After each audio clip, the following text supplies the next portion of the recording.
We're recording on the afternoon of Thursday, the 7th of December. So this morning and all of yesterday, Boris Johnson, the former Prime Minister, was in front of the COVID inquiry, giving evidence and answering questions about the decisions he made during the pandemic. Now, Rachel, you've done the hard yards. You were there all day yesterday. Could you give us, first of all, before we discuss the substance of what he was saying, what was the atmosphere like? Because this was probably the sort of blockbuster day of the COVID inquiry so far. Yeah, I think it's the most high-profile day we've had so far, certainly the most high-profile witness we've had. For a bit of context, the hearings are being held in a building in Paddington. It's this kind of Georgian-style building, and there's a hearing room that's got all the lawyers and the inquiry staff and Lady Hallett, and it's kind of a bit like a courtroom setup if you've seen like clips of it, and members of the public can apply to go sit there, and they've got a few slots for journalists, but most of the journalists are in a room upstairs where it's screened directly and you get a live transcription service as well,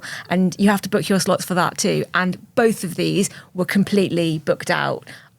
Both days that Boris Johnson was giving evidence. There was a woman behind me who was a journalist who turned up and said, like, oh, are there any journalist spaces free? And they were nice to her. They basically laughed at her and were like, absolutely not. Like, we are packed. And the public gallery was obviously packed. And then obviously outside this building, also you've got demonstrators or protesters or people who just want to come and sort of make their voices heard. And throughout the inquiry, there have always been some sort of members of the bereaved families, groups, and also counter-protesters who believe that going into lockdown was the wrong thing, or vaccine skeptics. They're like a handful of them maybe, but there was crowds yesterday, and they had like a police presence and they were blocking roads and stuff. So yeah, it was a really packed atmosphere. And Boris Johnson arrived really, really early to the hearing. It was 7 a.m, wasn't it? Something. I actually thought it was before that. Yeah, really? It was still dark because the hearing starts at 9 and they've got like a little witness room where you can go and prep and drink lots of Diet Coke. The staff tell me they provide Diet Coke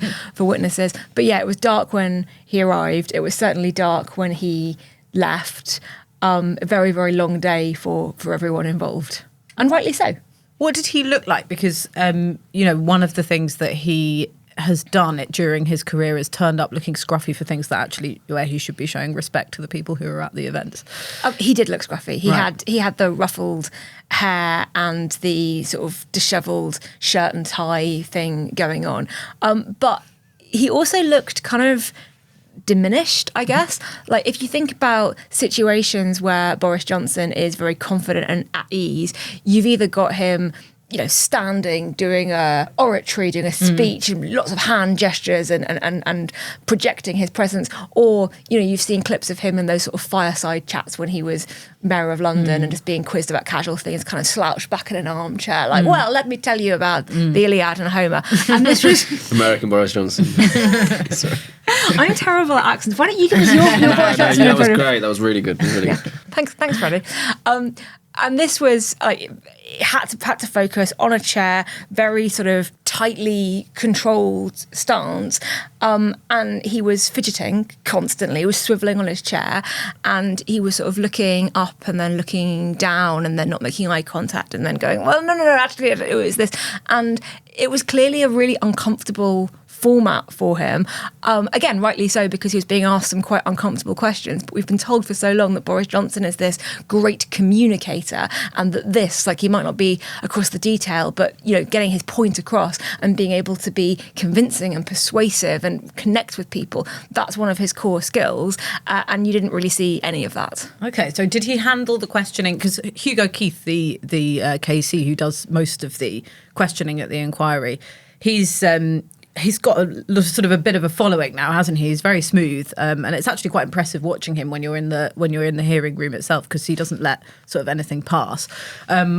You said in your piece, which I think all our listeners should go and read because it's a very good piece, but you said that sort of Johnson it seemed like he assumed he could get the better of this guy with his kind of Oxford Union debating tactics, but it just didn't work like that at all. So it was really interesting because in the days before the hearing, there were lots of briefings that he had been preparing for it for weeks. He's got a star team of lawyers who are advising him, and he was really going there to sort of get his point across. And we all knew the kind of questions he was going to be asked. Why didn't we go into lockdown earlier? Why wasn't Johnson at those Cobra meetings? Why what did he make of the dysfunctional atmosphere within Downing Street? Dominic Cummings saying that you should fire people using some very colourful language. Like, we knew what the questioning lines were going to be. So it was really surprising watching him how unprepared he seemed for some of those lines of questioning, how much waffling there was and how much sort of confusion. And absolutely right, Hugo Keith massively on top of everything, pinning him down on, well, actually this document says this and you said in this statement that. And there were a few moments where you sort of got a flash of Boris Johnson going, oh, maybe I can catch him out here. There was a trivial point about whether he had been texted directly about Dominic Cummings' behaviour, and there was sort of a message referred to, and Johnson suddenly went, well, actually, that message wasn't to me. It wasn't to me directly, was it? And you could see that he had thought that he'd, got the better of him. A chink in the armour, like, if I can fight on this weird technicality.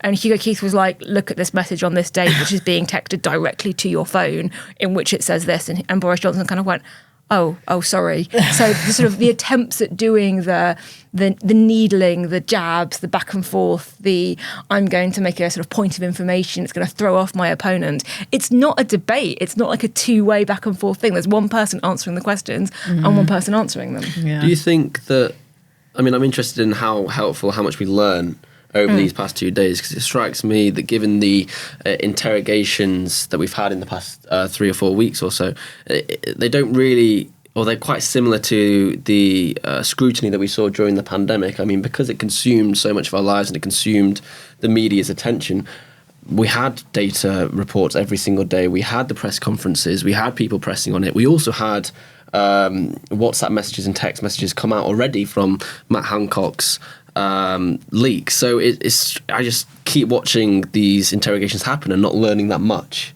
Yeah. Do you share that? I think that's a really fair assessment. I think it depends a lot on which witnesses we're talking about. I think that there have been revelations that have come out. I know, like, it's possibly not the most important thing to focus on the language being used in Downing Street and Dominic Cummings trying to get colleagues fired, Helen McNamara, Matt Hancock or whatever, but that stuff was new and it was quite explosive, and it was discussed in Boris Johnson's evidence. What did it mean for government decision making that this was the kind of culture in Downing Street? And he did say too many meetings were male dominated. He did accept that. He did accept that. In his answers, yeah.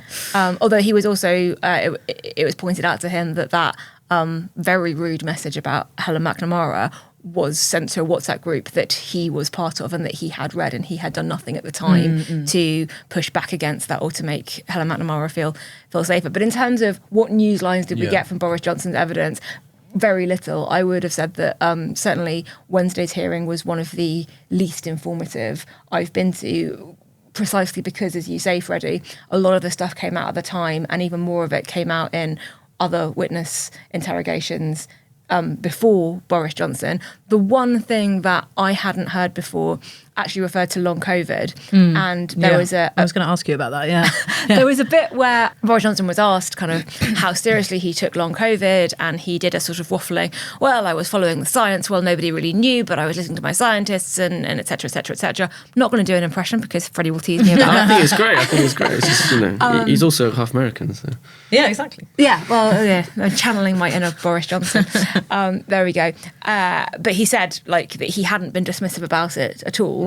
And Hugo Keith presented him with this document, which was a briefing that he'd got in October 2020 about long COVID, what was known about it so far. And he just scrawled all over it, bollocks. And that kind of, it's like, well, what do you make of that, Mr. Johnson? He kind of went and looked at his shoes. So that was new. Yeah. But something else that was new, I think it's the first time we've had him apologise, hasn't it, for some of the mistakes that the government made. Is that right? Well, he sort of apologised, but not really. He started off with an apology, and this is kind of what I meant about him having been prepped but not really seeming prepped. Like, he wanted to start with an apology. Matt Hancock started with an apology. A number of other officials have also started with that. He didn't get through his apology because there were some people in the spectator gallery who stood up and held a sign about the bereaved and were asked to leave. But he sort of made this apology. And then Hugo Keith said, okay, in hindsight, now with everything that we know now, you just apologised. What mistakes are you apologising for? Can you point us in the direction of something that you feel that you got wrong?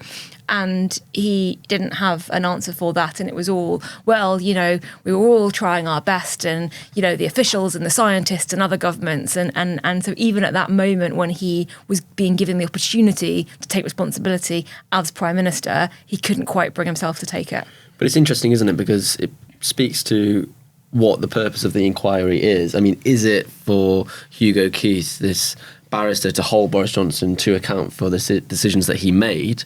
Or is it for the inquiry to draw constitutional or procedural lessons for a future pandemic? It doesn't strike me as it's Keith's job to say, look, you made these mistakes and therefore please apologise. Well, I think what they're doing is they're trying to find the balance between doing what the purpose of the inquiry is to do, to learn for future pandemics, while trying to keep it in the news. 'Cause apparently this has been quite difficult for the inquiry. So that's why they might try and have more confrontational moments with higher profile politicians, maybe focus on some of the bad language used in some of the messages and things in order to try and make sure that it sticks in the public and media consciousness, which you can argue whether that's cynical or not. But you've seen from previous inquiries like the Grenfell inquiry and others that these things can really easily slip down the agenda. And I think that's a real vulnerability of the COVID inquiry, because I think there is a psychological sort of instinct for humans to try and forget this kind of thing that we've been through, apart from, of course, the very committed sort of bereaved families who do turn up a lot to the hearings, and it obviously affected everyone across the country. But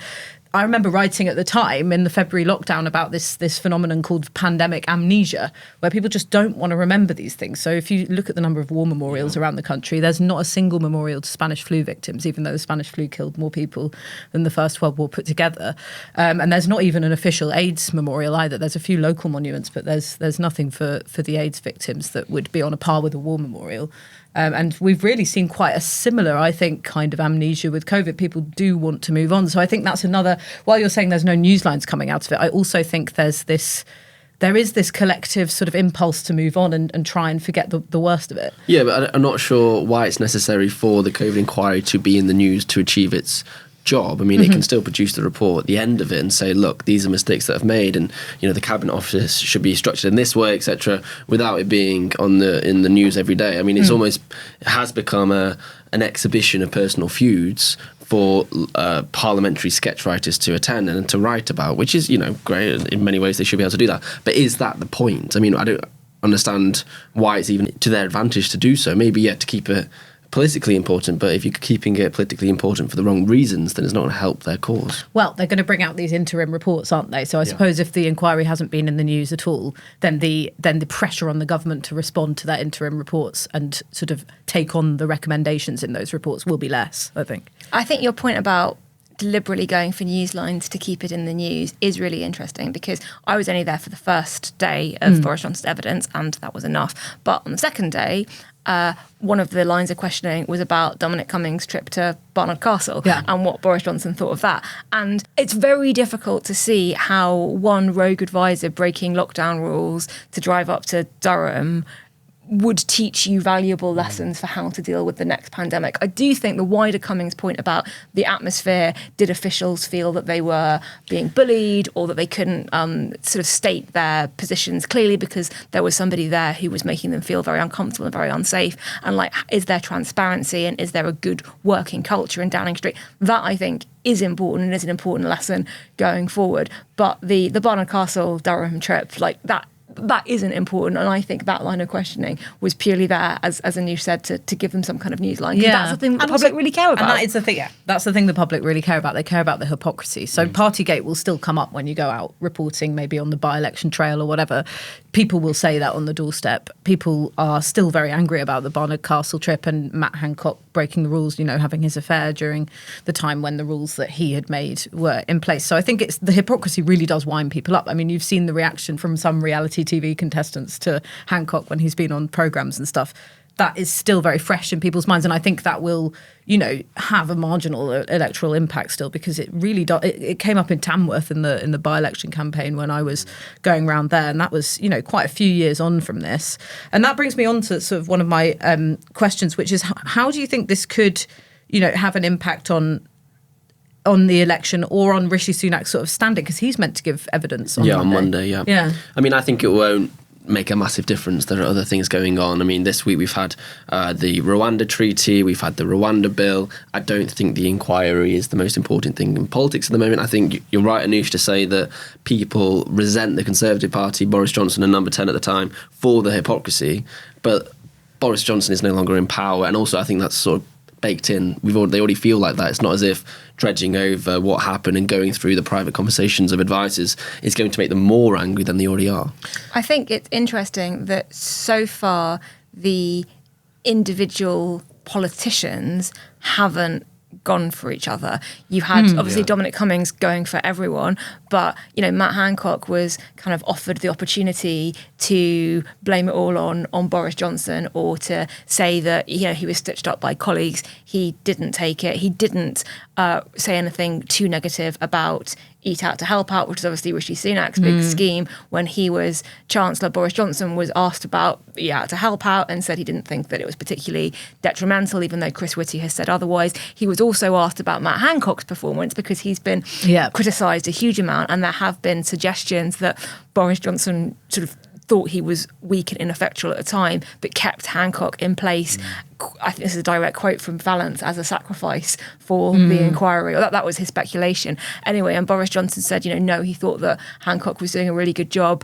Both Michael Gove and Dominic Raab have been very careful in their criticism of colleagues, and you would have expected Boris Johnson to go for Sunak a bit more. Yeah, he stabbed him in the back, right? But he didn't. So I think there's been the kind of understanding that if they start doing that, closing the ranks, circular firing squad, it's all going to go horribly wrong. And they all, Cummings is the bad guy, and they're very happy to criticise him. But the ministers involved haven't really attacked each other.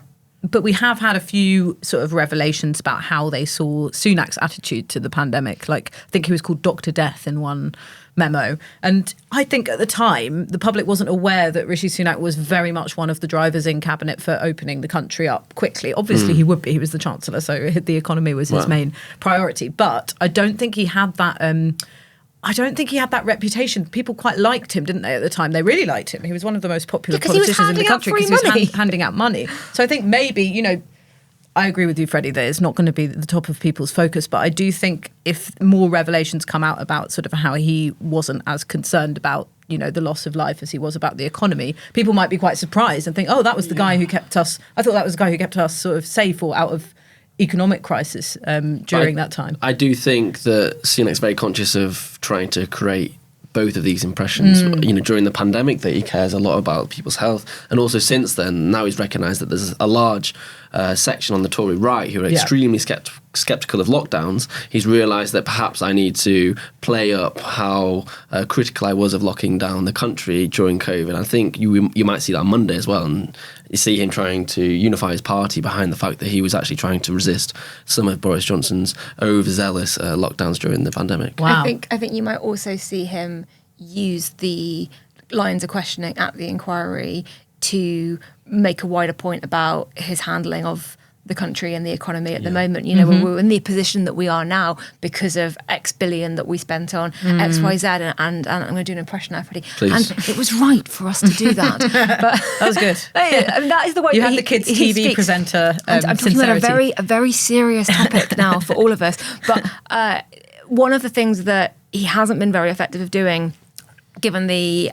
economic challenges the country has faced since he become Prime Minister, is drawing that line between all of this spending during the pandemic has to be paid for in some way. That's why taxes are so high. But that message hasn't really stuck. So I guess if Sunak is given the opportunity to say, here is all the money I spent on these things and it was right to do so, but I also wanted to stop the spending from getting out of control because we can see now what the consequences of that are, that could be an opportunity to make quite a compelling argument. The question is, can you do it without seeming rattled and tetchy and under pressure? And one of the things that we've seen of him in recent months, particularly recent days, is that when he does feel under attack, he gets very kind of moody teenager, and it's not a great look. But this is the key point, isn't it? Rishi Sunak's in office, Boris Johnson is not. So when Rishi Sunak goes and stands up there, he has to play to his current political situation. Boris Johnson doesn't have to do so. He's got two audiences, and that's why I think Rishi Sunak's appearance might be more interesting. I still don't think it'll be that interesting interesting. But he has got lots of considerations, and particularly given